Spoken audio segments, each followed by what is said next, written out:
I think it is very alarming that people are focusing on the actual recording of a tape as opposed to the contents of the tape. Tonight, the fallout of Jody Wilson-Raybould and Jane Philpott being kicked out of the Liberal Party. Good evening. Welcome to APTN National News. I'm Melissa Ridgen. We'll get to the developments surrounding Jody Wilson-Raybould and Jane Philpott being fired. But first, we're heading north. In the last 20 years, Nunavut has seen an influx of newcomers, and youth are more influenced by social media and lifestyles beyond their territory. So these external forces, how do they impact Inuit identity?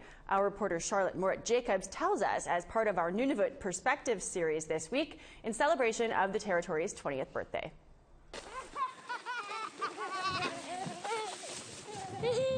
Nunavut have experienced drastic cultural change in the 21st century. Prefabricated homes, Western education, wireless internet, ATVs, and store-bought food are just a few modern moves. But what does it mean to be Inuk, or to even grow up in Nunavut for that matter? Oh wait, you're from Nunavut, right? Yeah. So what about polar bears? And it's just like, I want to learn about photography. Can we not go through this 3 hours of backstory? Like, Terry Kuzuak asks this question frequently. Go ahead. She's a performing artist, studying her craft down south, but spending a lot of time back in her home community of Rankin Inlet. When you're at your weakest, that you figure out you're strong. To ensure the continuation of innumerable aspects of oral traditions and beliefs, she sings. But I got to find my own identity in traditional Inuit music. Yeah, and there are songs that are only remembered from listening to the person who wrote it sing it over and over and over again. You know, so songs are very personal in nature. It's not like just showing a clip instantly. It is sung by the person who wrote it, usually, or a close friend. And the meaning behind them is always understood. And so when you share the song with someone, you always share the meaning of the song and what it's about. So the song itself is what's kept premium. That's my older sister, my cousin Bunno, and my other sister Noti. Kuzuak says Inuit experience is different with each generation. Yeah, I think in my parents' day and age, something was either Inuk or not Inuk. You either were Inuk or you weren't Inuk. Even if you were Inuk, but you were the way you spoke and the way you acted and everything else was white, then they were white. But now Inuit is just a spectrum. You know, I exist on the Inuk spectrum, but I wouldn't say that I'm more Inuk than my sisters. My sisters, I would think, are more Inuk than me, even though we have the same parents, because they speak Inuktitut. They're more interested in traditional things. They have more knowledge on those things. So I always adhere to, okay, they are more Inuk than me, but I am more Inuk than this person who grew up in Winnipeg. You know, so there people have that construct in their head of more or less Inuk. Classic baby photo. But sometimes it can be challenging to reconcile the transition and dual presence of modern and traditional culture. Youth who use English do so out of practicality, not because they are turning their backs on tradition. This crossroad has made Mumilak Kakak the center of attention when it comes to identity. If I have somebody that speaks Inuktitut fluently with me, because I don't, I do everything I can to not be a part of that conversation. Because as soon as somebody realizes I don't speak Inuktitut, it's like, why do you have those tattoos then? Who are you to have them? And Kakak grew up in the isolated community of Baker Lake and honors her ancestry. Because the point of me having tattoos is realizing that these two sides need to come together to move forward, for me to effectively help, for me to feel like I can own an identity, that it doesn't need to be one side or the other. Youth we interviewed say older generations of Inuit don't always share their story on colonization and trauma. And younger Inuit are left in the dark. This has an impact on youth identity. Stories that you hear, and then you hear again as an adult, and you find out the stories are darker than you imagine because your parents are protecting you. And I have the benefit of having parents who are able to talk to me about these things. But there are other families where talking isn't within their value system. Not that they're better or worse, but it's just they don't talk about bad things, or they don't talk about things about before a certain time. There are people that, by talking about it, you're dredging it. And by keeping silent, you're leaving it to peace. So there are certainly different ranges of education among Inuit my age. Straddling the gap between old and new world. Youth are looking up to role models like Dr. Donna Kimilarczyk, the first Inuk heart surgeon. She had not grown up with the Inuk family, but when she had gone through that course, all of us were the first to say, she's the Inuk doing her thing. Amazing. So now that pride coin has flipped on its head. Being Inuk is not this rare tag that you get with the E number on it. Being Inuk is now this identifier where you can be proud behind it. Kuzagak retains and transforms her Inuk identity. Growing up only knowing Nunavut as its own territory, she is proud. Charlotte Mort-Jacobs, APTN National News, reporting from Iqaluit and Rankin Inlet. All of the schools in Iqaluit sing the national anthem to kick off the day. Now, one young man has kickstarted a community-wide conversation about whether that should actually happen, and all he did was sit down. Here's Kent Driscoll from Iqaluit.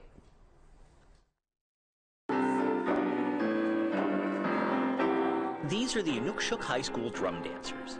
One of their trademarks, an Inuit version of O Canada. Here they're performing it at the Federal Apology for Inuit TB Victims.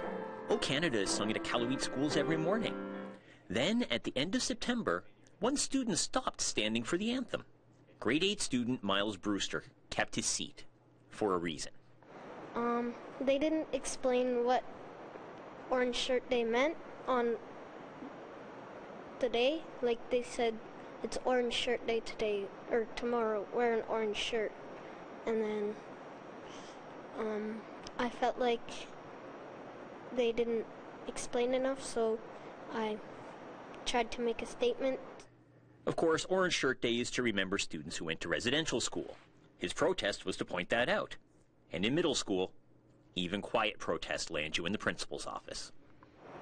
It was scary at first, then I was like, I wonder what's going to happen at the principal's office. Then they just sent me back to class. It wasn't that bad.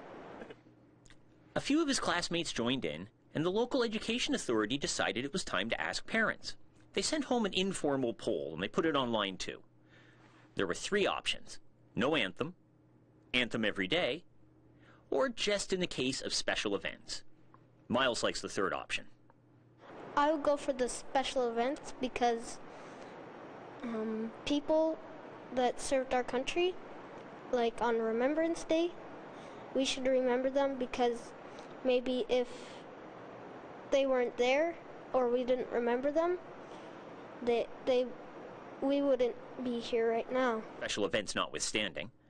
And he started a discussion about how a territory that has been wronged so many times historically by Canada treats Canadian symbols.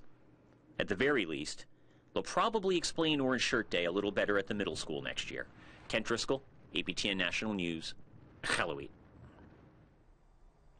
Alleged cultural appropriation has Inuit artists removing themselves from one of the most prestigious music awards ceremonies in Canada. APTN's Ashley Branson has more.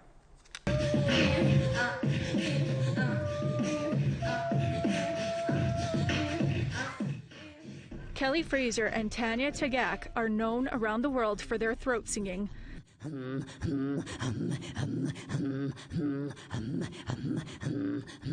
So when the 2 Inuit performers saw that a non-Inuit woman had been nominated for a music award, partly because of her throat singing, they were not happy.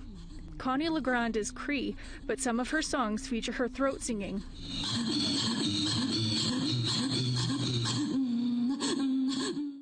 And that is cultural appropriation, the artists say on social media. So they are boycotting the Indigenous Music Awards show. Pilk Silk says, "We have withdrawn Pilk Silk's album for its 2019 IMA nomination. We look forward to submitting future work once our concerns of cultural appropriation are taken seriously and policies are in place to prevent it from happening again," which mirrors an official statement they released today. Tanya Tagak says, "Due to issues surrounding cultural appropriation, I will not be performing at, attending, nor submitting my work to the IMAs unless they advise their policies or have Inuit representation on the board of consultation." Kelly Fraser retweeted Tagak's message and added her own. "Until the Indigenous Music Awards Board of Governors addresses the issue around cultural appropriation, I will not be submitting any more of my music to the IMAs unless there is Inuit representation on the board." APTN called Fraser, "She's not talking right now." "I'm not going to say anything else until further notice." Neither is the IMAs, but they did issue a press release saying they were diligent in their nomination process, and the Cree performer's nomination for Best Folk Album will go ahead. Engaging the Indigenous Music Awards Committee, the Elders Committee, Inuit representatives, and the Board of Governors, who made the decision that the nomination will stand for the artist in question. APTN also reached out to Connie LeGrand. She has yet to get back to us. The Indigenous Music Awards will go ahead in Winnipeg, May 17th. Ashley Branson, APTN National News. Winnipeg!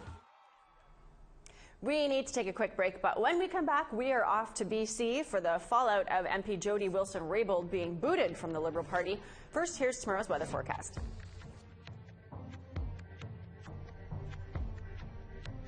Off to the east coast, we've got 2 and snow in Charlottetown, 4 and rain in Halifax. Iqaluit is clear and -16. Kuujjuaq snow and -6. Chibougamau -6 and snowing. Saguenay -3 and snow. 5 and sunny for Toronto. 2 and sunshine in Ottawa. Big Trout Lake is snowing. -2. Sioux Lookout is clear and 3. -10 and snow for Churchill. 1 and snow for God's Lake and Norway House. 3s for Barons River, Princess Harbour, Gimli and Winnipeg. Sunshine in Saskatoon and 12 degrees, 15 and cloudy in Regina. Uranium City is -13 with sunshine, -3 and sunny in Buffalo Narrows, 4 and sunny in Meadow Lake.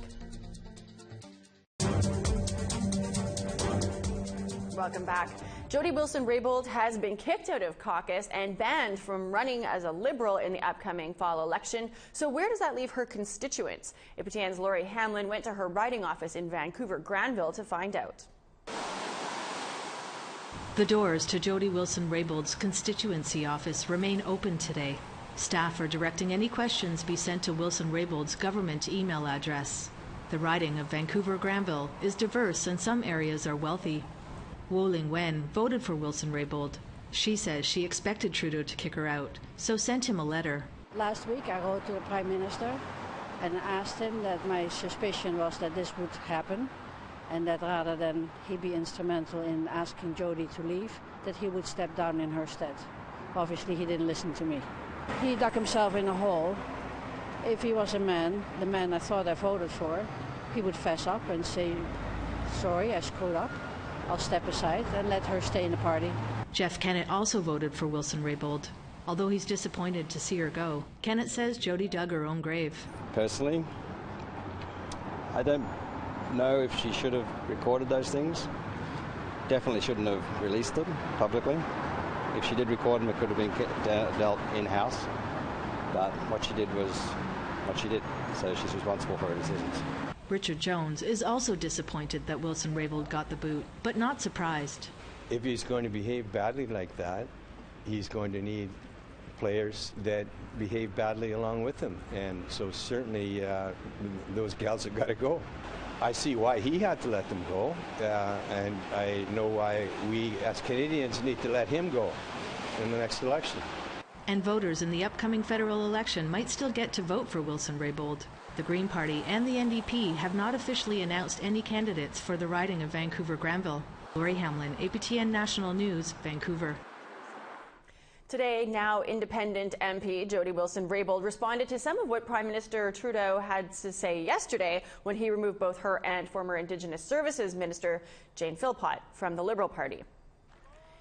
In a speech in front of his Liberal caucus, Trudeau took issue with her secretly recording a telephone conversation that she had with Michael Wernick, who was at the time the country's top bureaucrat. He has since resigned in the midst of this SNC-Lavalin scandal.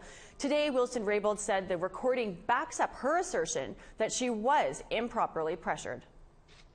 And when that cabinet minister is the Attorney General of Canada secretly recording the clerk of the Privy Council, it's unconscionable. Well, first of all, trust is a two-way street. And talking about unconscionable, I think it is, and I can talk about the tape in a minute, it's unconscionable to tread over the independence of the prosecutor. It is unconscionable not to uphold the rule of law. And I have always maintained that stance. I think it is very alarming that people are focusing on the actual recording of a tape as opposed to the contents of the tape. The contents of the tape, in my view, and in the view of many people that have reached out, speak for itself. I said and explained in my submission why I did that. But I'll say I recorded that tape. There's nothing illegal about it, and I said in any other circumstance it would be inappropriate. I was protecting myself. I knew that something very dangerous and wrong was going to happen, and that my job was at risk. So. The president of the Union of BC Indian Chiefs says the Prime Minister should resign for removing Wilson-Raybould and Jane Philpott from the Liberal caucus. Grand Chief Stuart Phillips says the notion that the Liberal Party is advancing reconciliation is just a pipe dream, and says that the firings are a new low for this Prime Minister. The ejection of Jody Wilson-Raybould and Jane Philpott from the Liberal caucus was nothing short of a witch hunt, and it's absolutely appalling that there was thunderous applause from the Liberal Party caucus after the event took place. It represents violence against women, lateral violence at the highest levels of government. I think Canadians in general have lost a sense of confidence in Justin Trudeau's leadership. I think he should resign, quite frankly. Trudeau faced some tough questions on the matter in the House of Commons today. Some weren't even from members of Parliament. Delegates of a program called Daughters of the Vote were in the House. Some even turned their backs on Trudeau while he spoke. But as Amber Bernard reports, one Mi'kmaq delegate from Nova Scotia didn't turn her back. She faced the Prime Minister head-on. Prime Minister Justin Trudeau addressed the 338 delegates in the House of Commons and then questions, including this one from Hannah Martin, a Mi'kmaq woman from Nova Scotia. And so when I hear the leader, yourself, speak about being a feminist, to me, you cannot be a feminist if you are raping the land. Martin didn't hold back. She told Trudeau that Indigenous concerns need to be given a higher priority in the government. I think this is true for many Indigenous nations really across the world. The way that we view the natural world around us is really in terms of animacy and life, and that all things have life, and that the earth is our mother. And so for us, it's not a perspective, it's not an opinion, it's fact. It's our truth, and our creation stories tell us that. Martin is talking about the Alton gas project on her territory that threatens to contaminate the Sibanakati River. She wants to see proper consultation and inherent rights of the Mi'kmaq respected by the Liberal government. And so when corporations are extracting natural resources from the land, that is a direct violation against Indigenous women and Indigenous nations as a result of that. Prime Minister Justin Trudeau claims the most important relationship he has is one with Indigenous people. Martin says she's not sure. I'm having more and more reasons not to believe that it is true. I would say that I don't believe that that's true anymore at this point. Currently, there is an injunction on the Alton gas site, and Trudeau says he will meet with grandmothers there, but made no promises to stop the project.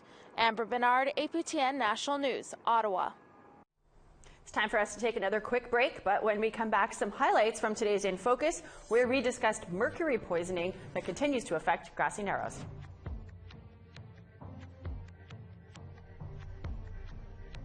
In northern Alberta, we've got -5 and snow in Fort McMurray, 1 and snow in Grand Prairie, 6 and sunny in Red Deer, 14 and sunshine for Calgary, 18s for Medicine Hat and Lethbridge and sunny skies, 18 and sunny in Kamloops, 16 sunshine in Penticton, 14s for Vancouver and Victoria, but we got some rain in Vancouver. Dace Lake is rainy and 1, Fort Nelson is -4. 0 in Beaver Creek, -9 in Old Crow, Mayo, sunshine and -4. Wrigley, -5 and sunny, Wati, -10, sunshine, Yellowknife, -12 and sunny. Toyaktak, -13 with a mix of sun and cloud, same with Inuvik. Baker Lake is sunshine and -23, Arviat, -15, Whale Coast, -21. Clear. Welcome back. On today's edition of In Focus, I sat down with Chief Rudy Turtle and Judy De Silva from Grassy Narrows First Nation to talk about the continuing saga of mercury poisoning in their community. We've done 4 contaminant studies when Health Canada told us in 1997 there's no more mercury in the river system. And at the time, one of the nurses, if she hadn't asked the question, well, how come you're still warning the sports fishermen to eat just a little bit of fish? If she hadn't asked that question, I wouldn't have asked the late Trish Sellers and Dr. Leanne Simpson to help me do like a contaminant study. We would have been still back there. Yeah. And when the nurse asked that question, that kind of got everything rolling. And our people have done so many environmental gatherings, youth gatherings, and so it's been driven by the people to ask these questions, and it's been because of our health problems that we have pursued this. It's not like, it's almost like you're being told there is no mercury, but then you still feel sick. We did have a Mercury Disability Board review, but it's been very slow. How slow? It's been 50 years. How much more time are these people going to take? Well, that's what the frustration is. Things are so slow. Like you said, it's 50 years, and we keep protesting and we keep asking and to try to improve things, but it just doesn't really get anywhere. You can watch that episode of In Focus tomorrow. It replays at 10 a.m. Central Standard Time, 11 a.m. Eastern. Well, that is your APTN National News for this Wednesday. I'm Melissa Ridgen. Thanks for joining me. Have a great night.